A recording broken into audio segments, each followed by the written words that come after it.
हाँ जी। दोबारा से स्टार्ट करते हैं, रिकॉर्डिंग में लगाना भूल गया था। अब ये लेक्चर रिकॉर्ड हो रहा है। जो फर्स्ट एमसीक्यूज है वो लॉ, जो डिमिनिशिंग मार्जिनल यूटिलिटी हमने फर्स्ट लॉ पढ़ा था, उससे रेलिवेंट है कि जैसे हम क्वांटिटी को इंक्रीज करते हैं तो हमारी मार्जिनल यूटिलिटी क्या होती है, डिक्रीज होती है। तो जो इसका बी ऑप्शन है वो करेक्ट है। When the consumer experience diminishing marginal utility it means that, diminishing marginal utility है तो कंज्यूमर क्या एक्सपीरियंस करेगा कि जैसे ही वो एडिशनल यूनिट ले रहा है उसकी जो सेटिस्फेक्शन है वो कम होती जा रही है। तो इसमें जो सी ऑप्शन है वो करेक्ट होगा। Which of the following is an assumption of law of diminishing marginal utility.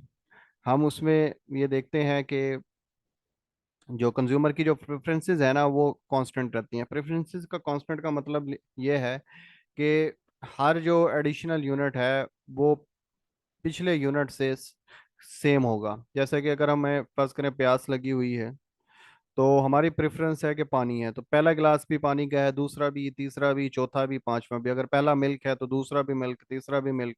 यानी कि हमारी प्रेफरेंसेस चेंज नहीं होंगी। तो इसका जो बी ऑप्शन होगा वो करेक्ट होगा। Suppose a consumer drives 20 units of utility from the first slice of pizza and 10 units of utility from second slice. What is the marginal utility? अब हमें पता है कि marginal utility का फार्मूला क्या होता है, change in total utility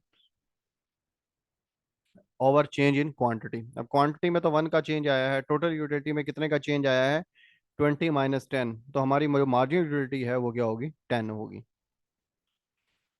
the law of diminishing margin utility help explain, यानी कि जो मार्जिन यूटिलिटी है वो किसको एक्सप्लेन करने में मदद करता है, how consumer maximize their total utility through optimum consumption.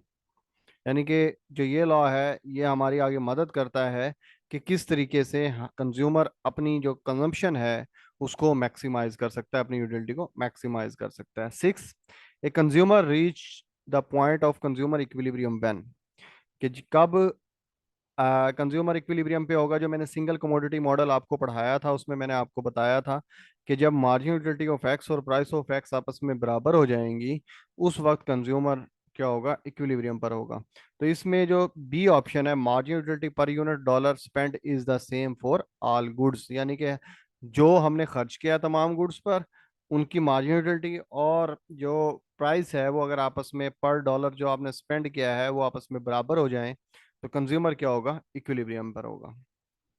The concept of equi margin utility is closely related to margin. जो हमने क्या किया था, law of equi margin utility हमने पढ़ा था, उसमें अपॉर्चुनिटी कॉस्ट का कॉन्सेप्ट है। अपॉर्चुनिटी कॉस्ट क्या होता है कि अगर आप एक एडिशनल यूनिट एक कमोडिटी का लेते हैं तो दूसरी आपको सेक्रीफाई करनी पड़ती है।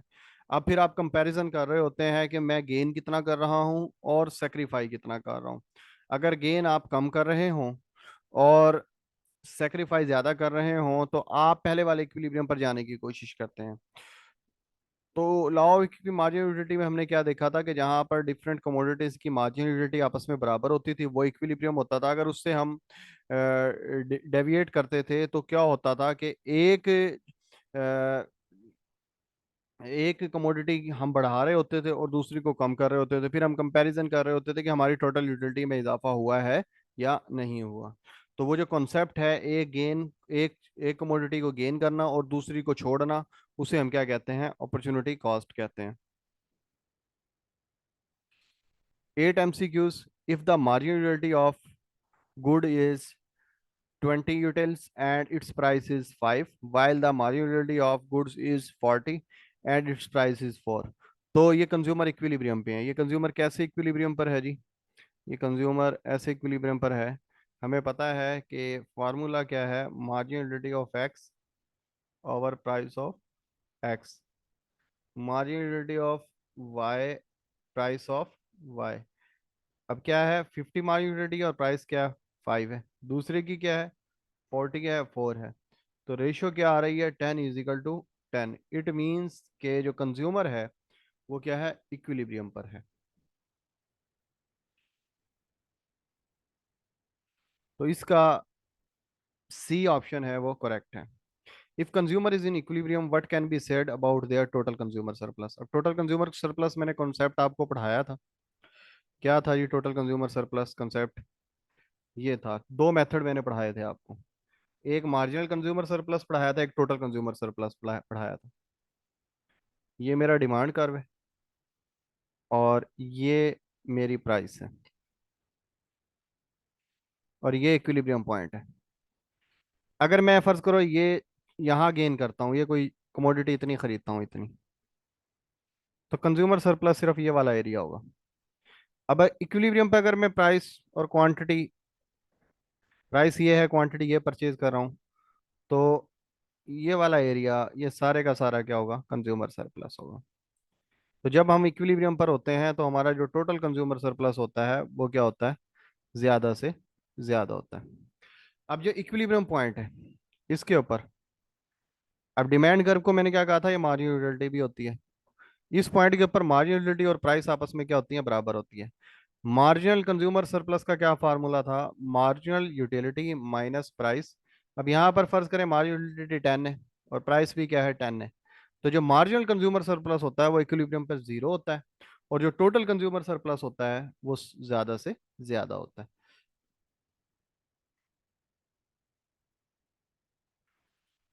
हाँ जी। If the consumer is equilibrium what can be said about their total consumer surplus. Total consumer surplus क्या होगा? मैक्सिमम होगा। If the consumer is equilibrium what can be said about their marginal consumer surplus. तो उस point के ऊपर जो marginal consumer surplus है वो क्या होगा? जीरो होगा। ये मैंने दोनों एमसीक्यूज डायग्राम्स में आपको समझा दिए। If the marginality of products X is 10 and price is 5 while the marginality of Y is 8 4, ये सेम वही एमसीक्यूज है जो अभी मैंने आपको समझाया है। मार्जिनलिटी of X over price of x, मार्जिनलिटी of Y price of Y. तो 10 तकसीम 5 करेंगे तो 2 आ जाएगा, 8 तकसीम 4 करेंगे तो 2 आ जाएगा। 2 = 2, तो कंज्यूमर क्या है? इक्विलिब्रियम में है। यानी कि 8 एमसीक्यूज और 11 एमसीक्यूज सेम है, इनमें कोई डिफरेंस नहीं। इन cardinal consumer equilibrium the consumer income is. जो कार्डिनल अप्रोच मैंने पढ़ाई थी तो उसमें जो इक्विलिब्रियम था उसमें एक तो कंडीशन ये थी कि मार्जिनलिटी ऑफ एक्स और मार्जिनलिटी of Y, sorry मार्जिनलिटी of X over price of x, मार्जिनलिटी of Y price of Y equal होनी चाहिए। और जो आपने एक्स और वाई पर एक्सपेंडिचर किए हैं और जो इनकम है वो आपस में बराबर होनी चाहिए, यानी कि इनकम को हम कंसीडर करते हैं। अब वो यही पूछ रहा है, इन cardinal consumer equilibrium the consumer income is taken in account while maximum total utility. यानी कि अगर हम अपनी यूटिलिटी को मैक्सिमाइज करना चाहते हैं तो हमारे पास इनकम की कॉन्स्टेंट उसमें होती है। ऐसा नहीं होता कि वो इसमें कोई इनकम की कॉन्स्टेंट नहीं होती। Indifference curves do not intersect each other represent. ठीक हो गया। अब जब हम इंडिफरेंस कर्व थ्योरी पढ़ रहे होते हैं तो हम दो इसकी अजम्पशन होती हैं, कंसिस्टेंसी और ट्रांजिटिविटी। कंसिस्टेंसी क्या बताता है? कि एक चीज को हम दूसरे के ऊपर प्रेफर कर रहे हैं। ठीक है। इसमें कंसिस्टेंसी में हम ये देखते हैं कि ए ग्रेटर देन बी, तो बी ग्रेटर देन नहीं हो सकता ए के, इसे हम कंसिस्टेंसी बोलते हैं। और ट्रांसिटिविटी क्या होता है? ए greater than B, be greater than C, A greater than क्या होगा? सी के। ये IC1 है, इसको ए का नाम दे रहा हूं फर्ज करें। और ये IC B है, यानी इसको बी का नाम दे रहा हूं। अगर इधर देखें, इधर इधर बी ग्रेटर देन है ए से, और अगर इधर देखें, इधर ये जो ए है वो ग्रेटर है बी से। हमने तो कंसिस्टेंसी में ये पढ़ा था कि अगर ए ग्रेटर देन है बी से तो बी ग्रेटर देन ए से नहीं हो सकता। तो ये जो वायलेशन है अजम्पशंस की, ये हो गई है इधर। तो जब इंटरसेक्शन कर रहे होंगे दो IC कर्व तो वो जो हमारी वायलेशंस है अजम्पशंस की, वो हो जाएगी इधर। वो कहता है 13 MCQs में in difference curve do not intersect each other represent. ये कौन सी अजम्पशन को रिप्रेजेंट कर रहे हैं? अगर ये इंटरसेक्ट नहीं कर रहे तो ये ट्रांजिटिविटी और कंसिस्टेंसी को रिप्रेजेंट कर रहे हैं। अगर ये इंटरसेक्ट कर देते हैं तो फिर ये इस अजम्पशन को डैमेज करते हैं। 14, if an indifference curve is relatively steep it implies that consumer has, देखे ना, अगर ये स्टीप है,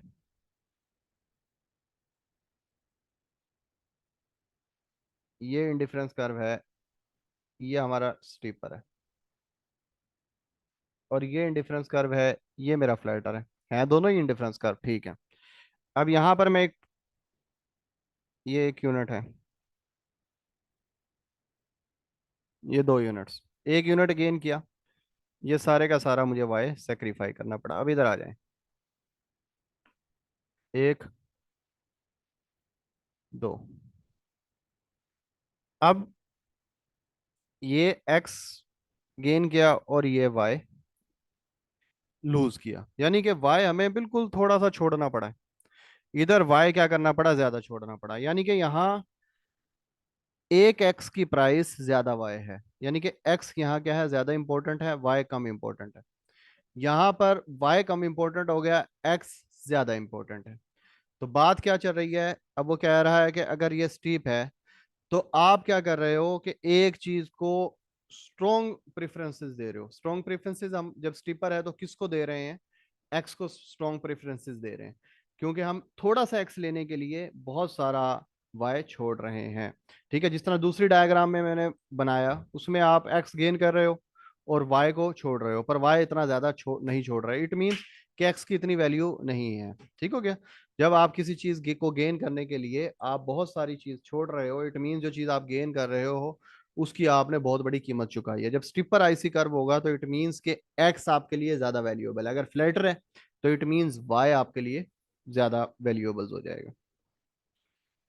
the budget line is डाउनवर्डिंग slope, budget line जो डाउनवर्डिंग स्लोप है वो क्या शो कर रही है, कंज्यूमर ट्रेड ऑफ कर रहा होता है कि अगर एक्स ज्यादा खरीदेगा तो वाई कम खरीदेगा, अगर वाई कम खरीदेगा तो एक्स ज्यादा खरीदेगा। तो इसका सी ऑप्शन कॉन्टेक्ट होगा। An increase in price of good a cause a consumer to buy more good b, this is an example of substitutes effect। Substitute में मैंने आपको पढ़ाया था कि जब आप एक चीज गेन कर रहे होते हैं तो दूसरी आपको सेक्रीफाई करनी पड़ती है, it means it's called substitution effect. If the price of good increase, the consumer purchasing power remain unchanged। Price of goods के इंक्रीज होने से उसकी परचेजिंग पावर के ऊपर कोई फर्क नहीं पड़ा, ठीक हो गया, बल्कि आप उसी इंडिफरेंस कर्व के ऊपर मूव कर रहे हैं। ठीक हो गया, तो ये क्या बताया था मैंने आपको, कंपनसेटिंग बजट लाइन ड्रा करनी पड़ती है आपको, आप ए से बी पॉइंट्स पर आ गए या बी से ए पर आ गए। वो कब आते हैं, जब आप इंडिफरेंस कर्व में जब आप सब्स्टिट्यूशन इफेक्ट दिखाते हुए कंपनसेटिंग बजट लाइन ड्रा करते हैं, तो जब हमारे सेटिस्फेक्शन का मेयार सेम रहे तो उसे हम क्या कहते हैं, सब्स्टिट्यूशन इफेक्ट कहते हैं उसे। The Hicksian substitution effect is based on the idea that consumer adjust their consumption to maximum total utility, यानी कि जो हम इसकी हिक्सियन की सब्स्टिट्यूशन इफेक्ट में जो हम बजट लाइन को हम ड्रा कर रहे होते हैं कंजम्पशन में, उसमें कॉन्सेप्ट यही है, क्योंकि सबका सब जितना भी हम ये पढ़ रहे होते हैं कंज्यूमर बिहेवियर, इसमें हमारा जो एम है वो क्या होता है कि सेटिस्फेक्शन को मैक्सिमम करना। विच effect is also known as compensated या एक्सपेंडिचर इफेक्ट को हम हिक्सियन सब्स्टिट्यूशन इफेक्ट भी कहते हैं, ये कॉट्सेनिस की बुक में भी लिखा हुआ है। दसलर्स की substitution effect is the sum of Hicksian effect and income effect, यानी कि जो सब्स्टिट्यूशन हमारा जो स्लट्सकी का जो सब्स्टिट्यूशन इफेक्ट है, जब उसको हम ड्रा करते हैं प्राइस डिक्रीजिंग केस के अंदर स्पेशली, उसमें सब्स्टिट्यूशन इफेक्ट भी आ रहा होता है और साथ आपका इनकम इफेक्ट भी आता है। The reveal preference theory was introduce Paul सिम्यूनसन। The fundamental idea behind reveal preference theory is, इसके पीछे आइडिया क्या है, पीपल प्रेफरेंसेस आर स्टेबल। मैंने बताया था ना कि अगर आप जेड पॉइंट के ऊपर हैं, जब तक आपकी इनकम और प्राइसेस चेंज नहीं होंगी तो आप उसको विद रिस्पेक्ट ऑफ टाइम, यानी कि जैसा टाइम चेंज हो गया क्या आपकी जी प्रेफरेंसेस और टेस्ट चेंज हो गया, ये कभी भी तब्दील नहीं होगा। ये चेंज कब होगी आपकी प्रेफरेंसेस, जब आपकी प्राइस चेंज हो जाएगी या इनकम चेंज होगी। यही आइडिया है रिवील प्रेफरेंस थ्योरी का। इन reveal preference theory if consumer choose bundle A over A bundle B it implies that, यानी कि अगर ए ग्रेटर देन है बी, वही कंसिस्टेंटी वाली बात कि कंसिस्टेंट आप कितने हैं, तो bundle A is prefer to bundle B on observe choices. ठीक हो गया। ये नहीं है कि वो चीपर है, बल्कि आपने उसको क्या किया है, प्रेफर किया है। A consumer is observed to choose combination of goods X and Y, X greater than Y हो जाएगा इधर, over a combination of Y and Z. We can conclude about the consumer preferences। तो ये कौन सी हो गई जी assumption, ये ट्रांसिटिविटी की हो गई, जिसमें हमने पढ़ा था A greater than B, B greater than C। तो A greater than C हो गया था, तो X बड़ा है Y से, Y बड़ा है Z से, तो इट मींस X बड़ा है Z से। The concept of reveal preferences refer to, क्या ये कहता है कि ये बताता है कि आप कंज्यूमर जो अपनी चॉइसेस बनाता है, चूज करता है चीज़ों को, वो उसकी रिवील प्रेफरेंसेस होती हैं, कंप्लीट प्रेफरेंसेस होती हैं। इसका सी ऑप्शन करेक्ट होगा। An increase in consumer surplus occurs, अगर आपका फर्ज करें प्राइस डिक्रीज हो गई, तो कंज्यूमर सरप्लस में क्या आ जाएगा, इजाफा आ जाएगा। कैसे इजाफा आ जाएगा जी, ये देखें, ये है, ये मेरा डिमांड कर्व है, ये मेरी प्राइस थी,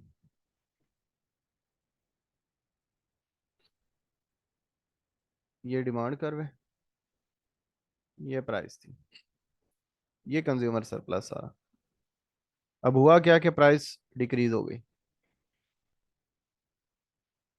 प्राइस डिक्रीज होने की वजह से ये सारे का सारा कंज्यूमर सरप्लस। तो प्राइस डिक्रीज होने से जो कंज्यूमर सरप्लस है उसमें क्या हो गया, इजाफा हो गया। When government imposes a price ceiling below the equilibrium market, what happens to consumer surplus? अब ये देखें जी, ये आ गया,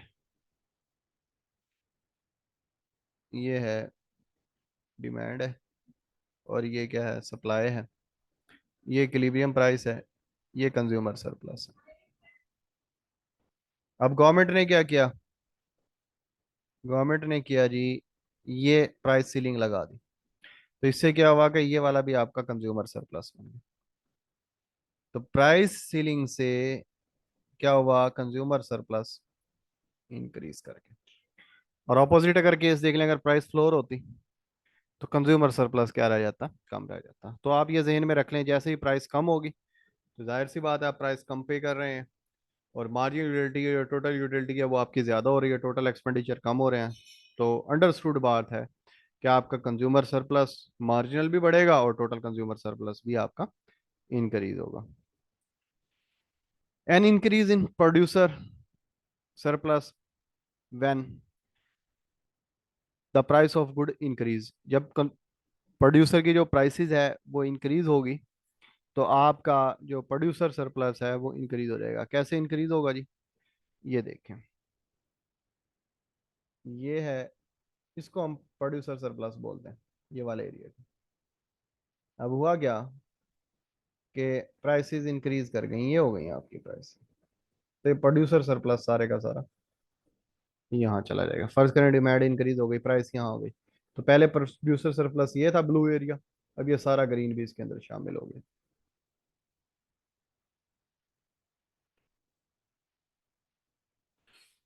अच्छा जी, हम किस पर थे, 28 पर। 29, when happen impose a price floor above the market equilibrium, what happen to producer surplus, जाहिर सी बात है प्राइस इंक्रीज होती है तो प्रोड्यूसर सरप्लस भी इंक्रीज होगा, सेम वही बात। The water diamond paradox is associate with the classical economist Adam Smith. The water diamond paradox is primarily explained by the differences in marginal utility provided water and diamond। जब मैंने water diamond paradox पढ़ाया था, तो उसमें हमने marginal utility और आपसे diamond की मार्जिनल यूटिलिटी ली थी, और उस बेस पर हमने एनालिसिस किया था और बताया था कि वाटर की प्राइसेस कम क्यों हैं और डायमंड की प्राइसेस ज़्यादा क्यों हैं। वो क्वांटिटी के ऊपर बेस कर रही थी, जो एनालिसिस था वो हमने मार्जिनल यूटिलिटी कर्व से किया था। According to concept of paradox of value, the value of good is determined by uh, इस कॉन्सेप्ट में हमने क्या देखा पैराडॉक्स ऑफ वैल्यू के अंदर, जो किसी भी चीज़ की प्राइसेस है वो किस चीज़ से डिटरमेंट होती है, उसकी मार्जिनल वैल्यू से डिटरमेंट होती है। इसी से हमने डिमांड कर्व भी ड्रॉ किया था। The stability of equilibrium is convergent case depend on. ठीक है। अब मैंने जब आपको कोवेब मॉडल पढ़ाया तो उसमें ये समझाया था मैंने आपको कि किस वक्त कन्वर्जेंट होता है और किस वक्त ये डाइवर्जेंट होता है। अब ये कन्वर्जेंट केस पूछा हुआ है। ये मेरा क्या है, डिमांड कर्व है। ठीक है। ये स्टीपर है और जो सप्लाई कर्व है वो फ्लैटर है। अब ये डाइवर्जेंट केस है। अगर जो डिमांड कर्व है, डिमांड कर्व की जो स्लोप है, किसकी स्लोप ऑफ डिमांड कर्व, वो ज्यादा हो किससे, स्लोप ऑफ सप्लाई से। ठीक हो गया। तो वो क्या होगा, डाइवर्जेंट है। या दूसरा, यहाँ जो इलास्टिसिटी ऑफ डिमांड है वो कम है, इलास्टिसिटी ऑफ सप्लाई क्या है, ज्यादा है। ठीक है। मैंने स्लोप को और इलास्टिसिटी को डिफरेंस मैंने आपको बड़ी डिटेल से समझाया था। मगर इधर केस क्या है, इधर केस है कि सप्लाई कर्व स्टीपर है और डिमांड कर्व क्या है, फ्लैटर है। यानी कि जो इलास्टिसिटी ऑफ डिमांड है वो ज्यादा है, इलास्टिसिटी ऑफ सप्लाई क्या है, कम है। तो ये केस कौन सा बनेगा जी, ये कन्वर्जेंट केस बनेगा, या हम कन्वर्ज हो जाएंगे। ठीक हो गया। और अगर स्लोप के पॉइंट ऑफ व्यू से देखें तो स्लोप इधर सप्लाई की स्लोप ज्यादा है और डिमांड की स्लोप क्या है, कम है। ठीक है। बट यहाँ मैंने इलास्टिसिटी के पॉइंट ऑफ व्यू से पूछा हुआ है कि यहाँ पर जो इलास्टिसिटी ऑफ सप्लाई है, सॉरी इलास्टिसिटी ऑफ जो डिमांड है, इसको डी कर लें, नेगेटिव। इलास्टिसिटी ऑफ जो डिमांड है वो ग्रेटर है, इलास्टिसिटी ऑफ सप्लाई क्या है, लेस है, क्योंकि ये स्टीपर है। तो जो अगर elasticity of point of view से देखें तो हमारा जो सी ऑप्शन है वो इधर करेक्ट है। इसको आप दोबारा भी देख सकते हैं। दोबारा इसको मैं दोबारा एक्सप्लेन करता हूँ कि अगर स्लोप, सप्लाई का जो स्लोप है, स्लोप ऑफ सप्लाई ग्रेटर हो स्लोप ऑफ डिमांड से, तो ये कौन सा केस होगा जी, convergent.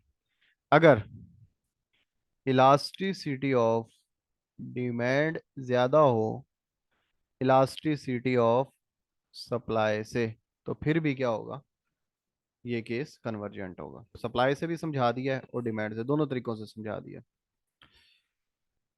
The Cove model is more likely to exhibit convergence. C option, demand curve is more elastic than supply. ये जो मैंने राइट साइड पे डायग्राम बनाई थी। The concept of margin utility Alfred Marshall ने इंट्रोड्यूस करवाया। The idea of rational choice theory is consumer behaviour was advanced bye Herbert Symonds. The concept of indifference curve to represent consumer preferences bye introduce फ्रांकिस Edgeworth ने इसको introduce करवाया था। The ट्रांसिटिविटी property of indifference curve applied at, वो मैं आपको बता चुका हूं पहले, ए prefer to be, B prefer to सी, तो ए prefer to C. When the Engel curve is vertical, जब एंजल कर्व वर्टिकल होता है तो वो क्या होता है, नेसेसिटी होती है। For a normal good the consumer income increase the Engel curve typically move upward, यानी कि शिफ्ट नहीं होता, मूवमेंट होती है। अगर इनकम कम होगी तो ये नीचे की तरफ ये डाउनवर्ड मूव होगा। तो ये तो हमारे एमसीक्यूज थे इकोनॉमिक्स के, जो कि हमने बड़ी डिटेल के साथ डिस्कस किए हैं।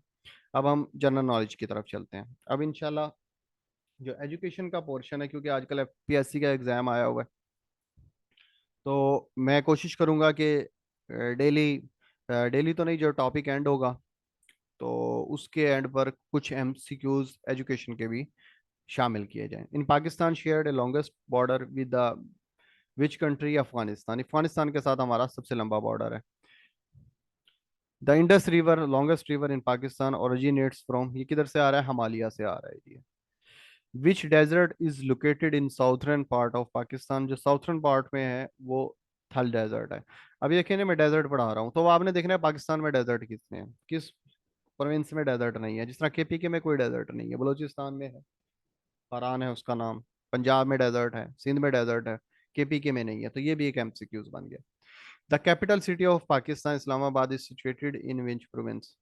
ये किसी प्रोविंस में नहीं होता कैपिटल, ठीक हो गया, ये इंडिपेंडेंट होता है, इसका अपना टेरिटरी होता है। The highest peak in Pakistan, the second highest peak in world, K2 है, ठीक हो गया, इसको गुडविन ऑस्टिन भी कहते हैं। The port city of Pakistan located in the Arabian सी, कराची है जी। द फेमस खैबर पास, जो हमारा खैबर पास है पिशावर में, वो किससे कनेक्ट करता है, यानी कि वो जो रास्ता है वो अफगानिस्तान से हमें कनेक्ट करता है। और भी बहुत सारे पास हैं। द थर desert is mainly located in which province? Sindh में है जी थर, आप सुनते ही होंगे। Northern most reason of Pakistan, जो जिसकी सरहद चाइना के साथ भी लगती है, non for its scenic beauty and tourist attraction, is called Gilgit Baltistan. The Indus river flow in which C after passing through Pakistan? Arabian सी, यानी कि उधर जाकर ये आउटफ्लो हो जाता है। ये जो जनरल एमसीक्यूज हैं ये सिर्फ पंजाब के जो लोग तैयारी कर रहे हैं उनके लिए हैं। अब इनका तैयार करने का तरीका ये होता है कि जिस तरह के मैंने अब आपसे सबसे लंबा बॉर्डर पूछ लिया है अफगानिस्तान का, तो अब आपने इसकी लेंथ भी देखनी है, इंडिया के बॉर्डर के साथ लेंथ देखनी है, लाइन ऑफ कंट्रोल की जो लेंथ है उसको हमने देखना है, ईस्ट में क्या है, वेस्ट में क्या है, ये आपने सब चीज़ें देखनी है। ठीक है, अब K2 है। K2 जो जिस पहाड़ी सिलसिला है उस पहाड़ी सिलसिले का क्या नाम है, माउंटेन रेंज का क्या नाम है उसका, ठीक हो गया। उसके अलावा जो हमारी दूसरी पोर्ट है, ग्वादर पोर्ट, ठीक है, कासिम बिन पोर्ट, उनके बारे में आपने पढ़ना है। और जनरल नॉलेज इसी तरीके से तैयार होता है, जो आपको स्टेटमेंट दी गई है उससे आपने खुद ही अपनी स्टेटमेंट्स ड्रॉ करनी होती है। तो ये आज का ये हमारा पहला टेस्ट था कंज्यूमर बिहेवियर का। ये हमने डिस्कस किया, इंशाल्लाह मैं इसको यूट्यूब पर भी अपलोड कर दूंगा और आप लोगों के साथ इसका लिंक भी शेयर कर दूंगा। नेक्स्ट, जब तक नेक्स्ट